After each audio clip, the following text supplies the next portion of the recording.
ವೀಕ್ಷಕರೆಲ್ಲರಿಗೂ ಸಾಪ್ತಾಹಿಕ ಭವಿಷ್ಯವಾಣಿ ವಿಶೇಷ ಕಾರ್ಯಕ್ರಮಕ್ಕೆ ಸ್ವಾಗತ. ಸ್ನೇಹಿತರೆ, ಜುಲೈ ತಿಂಗಳ ಕೊನೆಯ ವಾರದಲ್ಲಿ ಬುಧ ಗ್ರಹವು ತನ್ನದೇ ಆದ ಮಿಥುನ ರಾಶಿಯಲ್ಲಿ ಚಲಿಸುವುದು ಮತ್ತು ಬುಧಾದಿತ್ಯ ರಾಜಯೋಗದ ನಿರ್ಮಾಣವಾಗಲಿದೆ. ಜೊತೆಗೆ ಈ ವಾರ ಶುಕ್ರನು ತನ್ನ ಉನ್ನತ ರಾಶಿಯಾದ ಕನ್ಯಾ ರಾಶಿಯಲ್ಲಿ ಚಲಿಸಲಿದ್ದಾನೆ. ಗ್ರಹಗಳ ಈ ವಿಶೇಷ ಸಂಯೋಗದಿಂದಾಗಿ ಜನರಿಗೆ ಉತ್ತಮ ಲಾಭ ದೊರಕುವುದು. ಹಾಗಾಗಿ ಜುಲೈ ತಿಂಗಳ ಕೊನೆಯ ವಾರದಲ್ಲಿ ಕೆಲವು ರಾಶಿಗಳಿಗೆ ಸೇರಿದ ಜನರು ಅಪಾರ ಲಾಭ ಮತ್ತು ಪ್ರಗತಿಯನ್ನು ಗಳಿಸಲಿದ್ದಾರೆ. ಸ್ವಲ್ಪ ಸಮಸ್ಯೆಗಳು ಎದುರಾದರೂ ಕೂಡ ಕೆಲಸದ ಸ್ಥಳದಲ್ಲಿ ಸಕಾರಾತ್ಮಕ ಬದಲಾವಣೆ ಮತ್ತು ಪ್ರೀತಿಯ ಜೀವನದಲ್ಲಿ ಅತ್ಯಂತ ಹೆಚ್ಚಿನ ಸಂತೋಷವನ್ನು ಗಳಿಸುವರು. ಜುಲೈ 27 ರಿಂದ ಆಗಸ್ಟ್ 2 ರವರೆಗಿನ ಸಿಂಹ ರಾಶಿಯವರ ಭವಿಷ್ಯವನ್ನು ತಿಳಿದುಕೊಳ್ಳೋಣ. ಈ ವಾರ ಸಿಂಹ ರಾಶಿಯವರ ಫಲಾಫಲಗಳೇನು, ಗ್ರಹಗತಿಗಳು ಹೇಗಿರಲಿವೆ, ಕೌಟುಂಬಿಕ ಸಾಮಾಜಿಕ ಜೀವನ ಹಾಗೂ ವ್ಯಾಪಾರ ವಹಿವಾಟು ಹೇಗೆ ನಡೆಯಲಿದೆ, ಅಲ್ಲದೆ ಯಾವೆಲ್ಲ ಸಮಸ್ಯೆಗಳು ನಿಮ್ಮನ್ನು ಈ ಸಾಪ್ತಾಹಿಕದಲ್ಲಿ ಕಾಡಲಿವೆ, ಅವುಗಳಿಗೆ ಪರಿಹಾರಗಳೇನು ಎಂಬುದನ್ನು ತಿಳಿಯಲು ಈ ವಿಡಿಯೋವನ್ನು ಸಂಪೂರ್ಣವಾಗಿ ವೀಕ್ಷಿಸಿ. ನೀವಿನ್ನೂ ನಮ್ಮ ಚಾನೆಲ್ ಸಬ್ಸ್ಕ್ರೈಬ್ ಮಾಡದೇ ಇದ್ದರೆ ಕೂಡಲೇ ನಮ್ಮ ಚಾನೆಲ್ ಸಬ್ಸ್ಕ್ರೈಬ್ ಮಾಡಿ. ಹೆಚ್ಚಿನ ವಿಡಿಯೋ ಅಪ್ಡೇಟ್ಗಾಗಿ ಪಕ್ಕದ ಬೆಲ್ ಐಕಾನ್ ಬಟನ್ ಕ್ಲಿಕ್ ಮಾಡಿ. ಸ್ನೇಹಿತರೆ, ಚಂದ್ರ ರಾಶಿಯ ದೃಷ್ಟಿಯಿಂದ ಗುರು 12ನೇ ಭಾವದಲ್ಲಿ ಇರುವ ಕಾರಣ ಈ ವಾರ ಅತಿಯಾದ ಕೆಲಸದ ಹೊರೆ ನಿಮ್ಮ ಆರೋಗ್ಯವನ್ನು ಕುಂದಿಸಬಹುದು. ವ್ಯಸ್ತ ಜೀವನದಿಂದ ಸ್ವಲ್ಪ ಸಮಯ ತೆಗೆದುಕೊಂಡು ದೇಹಕ್ಕೆ ವಿಶ್ರಾಂತಿ ನೀಡಿ. ಈ ವಾರ ಪಿತ್ರಾರ್ಜಿತ ಆಸ್ತಿ ಖರೀದಿ ಅಥವಾ ಮಾರಾಟದಿಂದ ಗಣನೀಯ ಹಣ ಗಳಿಸಬಹುದು. ಆದರೆ ಯಾವುದೇ ಲಾಭದಾಯಕ ಒಪ್ಪಂದ ಮಾಡಿಕೊಳ್ಳುವ ಮೊದಲು ಅಪರಿಚಿತರ ಮುಂದೆ ಅದನ್ನು ಬಹಿರಂಗಪಡಿಸಬೇಡಿ. ಈ ವಾರ ಕುಟುಂಬ ಸದಸ್ಯರು ನಿಮ್ಮ ಉದಾರ ಸ್ವಭಾವದ ಲಾಭ ತೆಗೆದುಕೊಳ್ಳುತ್ತಿದ್ದಾರೆ ಎಂದು ಅನಿಸಬಹುದು. ಆದರೂ ನಿಮ್ಮನ್ನು ನೀವು ಬಲಗೊಳಿಸಿಕೊಂಡು ಸ್ವಭಾವದಲ್ಲಿ ಸ್ವಲ್ಪ ಬದಲಾವಣೆ ತಂದುಕೊಳ್ಳಿ.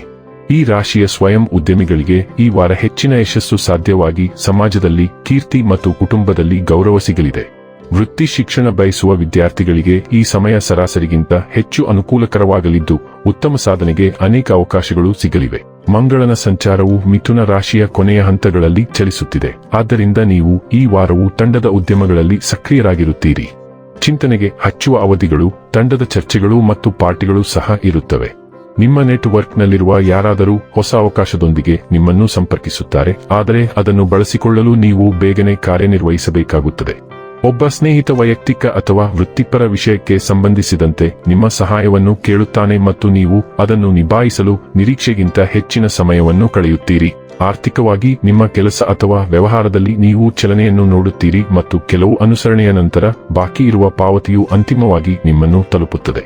ನಿಮ್ಮ 2ನೇ ಮನೆಯಲ್ಲಿ ಶುಕ್ರನಿದ್ದರೆ ನಿಮ್ಮ ಆರ್ಥಿಕ ಪರಿಸ್ಥಿತಿ ಮತ್ತು ಕುಟುಂಬದ ವಾತಾವರಣದಲ್ಲಿ ಆಹ್ಲಾದಕರ ಬದಲಾವಣೆ ಉಂಟಾಗುತ್ತದೆ.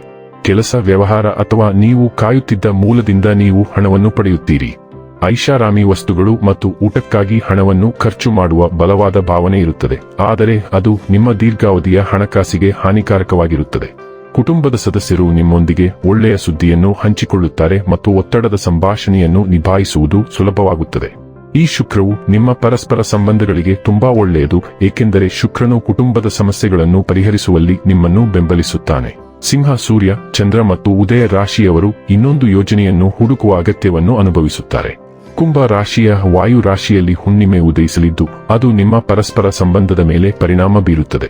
ಅನಿಶ್ಚಿತವಾಗಿದ್ದ ಸಂಬಂಧವು ಮುಂದೆ ಏನಾಗುತ್ತದೆ ಎಂಬುದರ ಕುರಿತು ಎರಡೂ ಕಡೆಯವರು ಮುಕ್ತವಾಗಿ ಮಾತನಾಡಬೇಕಾದ ಹಂತವನ್ನು ತಲುಪುತ್ತದೆ. ಹುಣ್ಣಿಮೆ ಅಂತ್ಯವನ್ನು ಸೂಚಿಸುತ್ತದೆ, ಆದ್ದರಿಂದ ವ್ಯವಹಾರ ಯೋಜನೆಗಾಗಿ ಅಂತಿಮ ಸುತ್ತಿನ ಚರ್ಚೆಗಳಿಗೆ ಅವಕಾಶಗಳಿವೆ.